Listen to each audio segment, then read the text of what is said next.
नाज़रीन, मैं इस वक्त मौजूद हूँ तहसील डस्का में और मैं इस वक्त खड़ी हूँ डस्का शहर के दिल में। ये मिलाद चौक है, इसको फुआरा चौक भी कहा जाता है। 1 साल पहले हुकूमत पाकिस्तान ने डस्का में नजायज़ तजावुज़ात का काम शुरू किया था, जो अभी तक मुकम्मल नहीं हो सका। सड़कें तो खुली हो गई पर ट्रैफिक का निज़ाम धर्म भरम है, वैसे का वैसा है।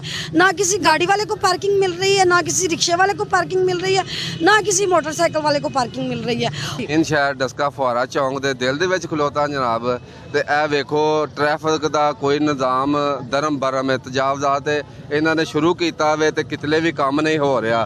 तो उस तरह ही जिधर रस्ते जाओ वही रस्ता बंद है, जिधरों जाओ वही रस्ता बंद है। 1 साल तो यही इन्हों का प्रोजेक्ट अज हो जाता। असी हुकूमत अगे अपील करने कि किदों तक कंप्लीट करना जे। साड़ी तो रिक्वेस्ट है इन्हों अगे कि इन्हों का कोई मुस्तकबिल अच्छा बनाओ। बाहर दी हुकूमत लो वेखो तो अपनी हुकूमत वेखो। मतलब कि साड़ी अपील है कि मेहरबानी फरमान साल के अगे हो गया तो बड़ी मेहरबानी है कि जो ना जल्दी तो जल्दी रोड जो ना मुकम्मल हो जाए, रोड बन जान, जो आवाम को सहूलत हो, सानू भी सहूलत मिल जाए कि जो ना कोई माड़िया बंदियां का भी सोचो तो साढ़े गरीबों का भी सोचो।